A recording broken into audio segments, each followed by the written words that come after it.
Olá, crianças! Como vocês estão? Estão prontos para mais uma lição? Na nossa lição de hoje, nós vamos aprender sobre mais um profeta de Deus, também conhecido como profeta maior. Mas antes de irmos para ela, a tia queria ensinar para vocês o nosso versículo de hoje, tá bom? E também uma pequena dinâmica. O nosso versículo de hoje se encontra lá em Salmos 56, versículo 3, e diz assim: Mas eu, quando estiver com medo, confiarei em ti. Os materiais da nossa dinâmica de hoje é água, feijão e uma peneira. A água, ela representa a nossa vida. Os feijões são os pecados e a peneira é Jesus. Muitas vezes na nossa vida, acabamos fazendo coisas que não agradam a Deus, pecando ou até mesmo se esquecendo dele. Porém, o que Deus quer realmente é que tenhamos um relacionamento com Ele. Deus pode nos deixar limpinhos de novo.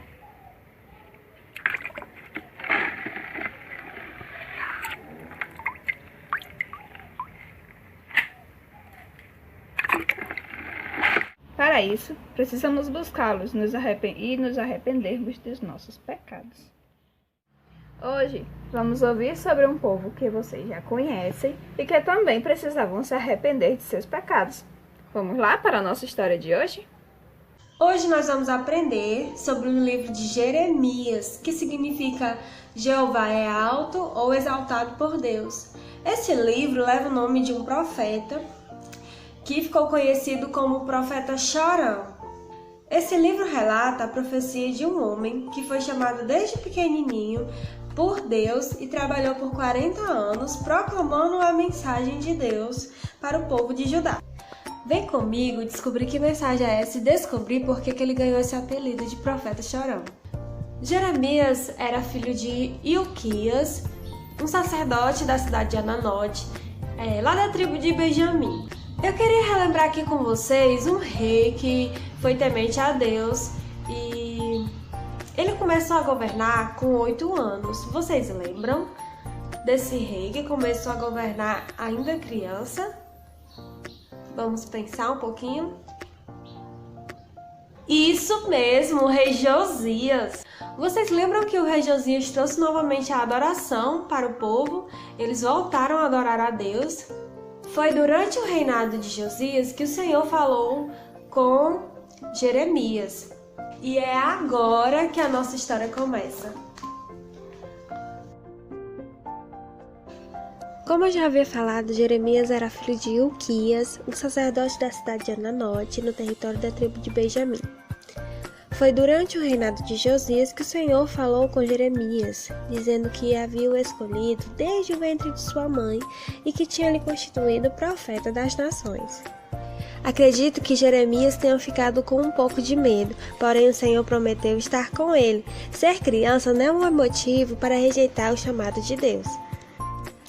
Ele iniciou seu ministério no 13º ano do reinado de Josias.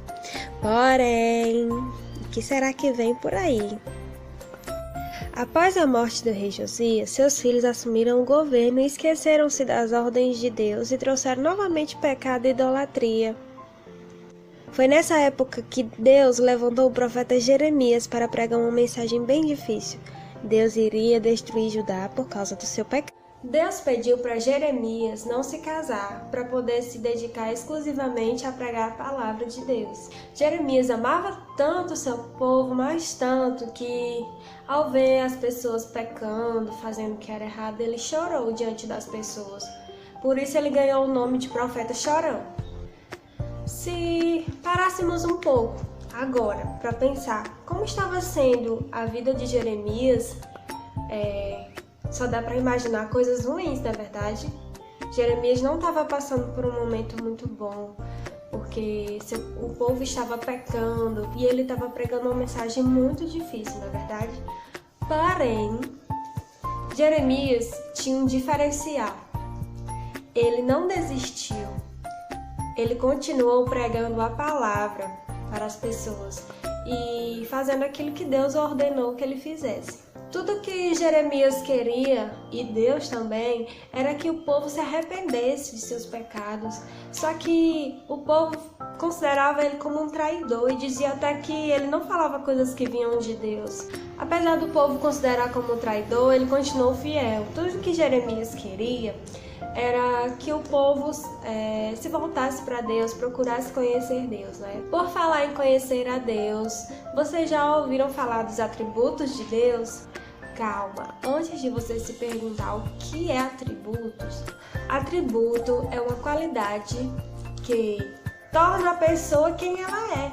O Senhor, o nosso Deus, quer muito que a gente saiba quem Ele é. Espera aí um pouquinho que a aula ainda não acabou. Vamos conhecer um pouco dos atributos de Deus, as qualidades do nosso Deus? O primeiro atributo é trino. Quem já ouviu falar na palavra trindade? A palavra trindade quer dizer três em um só: Pai, Filho e Espírito Santo. Embora não possamos compreender muito bem, Deus é uma trindade, um Deus, porém três pessoas, todas em perfeito acordo.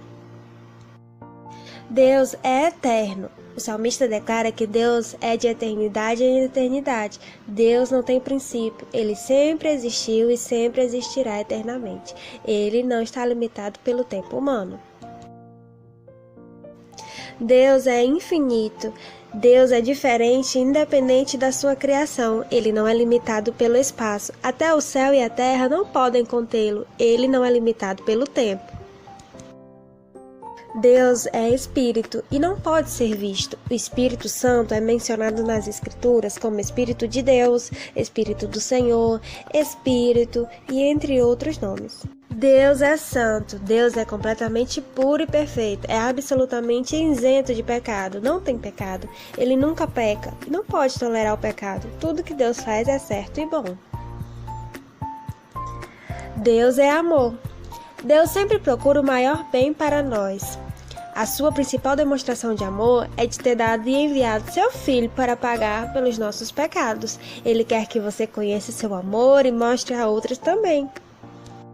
Verdade. Jesus chamou-se de verdade e o Espírito é chamado de Espírito da verdade. Porque Deus é absolutamente verdadeiro em tudo quanto diz e faz. Sua palavra também é chamada de verdade. Deus vê e sabe como todas as coisas realmente são. Ele nunca mente. Nós não precisamos duvidar das suas promessas. Deus é sempre justo, Ele sempre toma as decisões certas. Ele precisa punir o pecado e então enviou seu Filho para pagar na cruz por todos os nossos pecados. Deus, sendo justo, agora não nos aplica o castigo que merecemos se nos voltarmos para Ele. O Senhor, Ele sabe de tudo, Ele é onisciente. Deus sabe de tudo do nosso passado, nosso presente, futuro. Ele sabe tudo sobre você, até o que você está pensando agora. Ele conhece as suas necessidades e os seus desejos e sabe como satisfazê-los. Também Deus tem toda a sabedoria. Ele é onissapiente. Deus, o grande Criador, fez e entende todas as coisas. Ele tem planos perfeitos e sempre os faz da melhor maneira possível. Por essa razão, podemos confiar plenamente no nosso Deus. Vocês já ouviram alguém falar que Deus é onipresente? Então, Ele é todo presente. Deus está sempre presente em todas as partes. O salmista diz que não importa onde formos, Deus está ali. Ele está presente com você o tempo todo. Ele vê tudo que você faz e ouve tudo que você diz. Deus também é todo-poderoso, onipotente. Deus pode fazer tudo o que Ele deseja. Seu poder é maior do que imaginamos. Ele sempre faz uso do seu poder para o nosso bem. Você já ouviu alguém falar que Deus é bom? Então, Deus é cheio de bondade, simpatia e ternura. Ele tem prazer em suprir as necessidades do seu povo. Deus é fiel.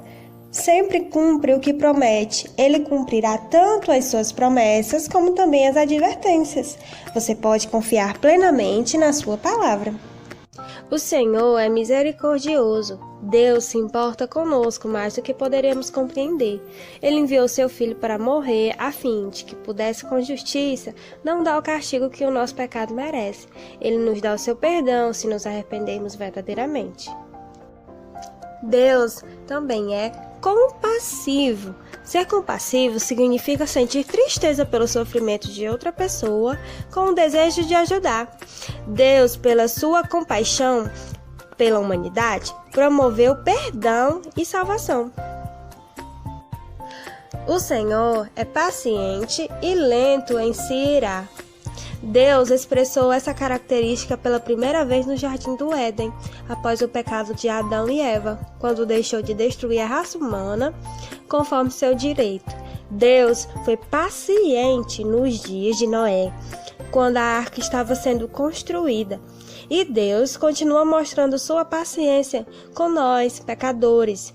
Sua paciência concede a todos a oportunidade de se arrependerem e serem salvos. Por ser perfeito, Deus é sempre o mesmo. Sua disposição nunca muda, nem seu amor. O Senhor, ele não muda. Deus é majestoso. Deus é incomparável em bondade, beleza, poder e excelência. Ele é grande em dignidade, é magnificente. Inclinamos a cabeça e o adoramos. E Deus é soberano. Deus reina sobre tudo. Ninguém pode dizer a Deus o que ele deve fazer. Todas as autoridades terrenas e poderes angélicos têm que submeter-se a Deus. Deus cuida de toda a criação e faz a sua vontade na vida dos homens. Esses foram os atributos que eu separei para trazer para vocês hoje.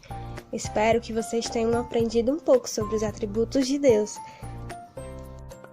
Quantas qualidades Deus tem, né? São, muitas. E aqui não estão todas as qualidades dele, tem outras.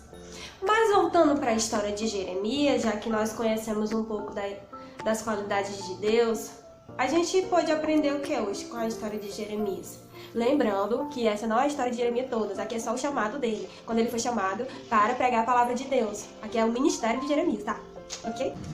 O que a gente pode aprender hoje com a história de Jeremias é que quando Deus ele nos chama para fazer a sua vontade, a gente não precisa ficar preocupado com a nossa idade, ou então porque a gente não sabe ainda fazer. Deus ele nos dá força e habilidades necessárias para fazer o trabalho dele.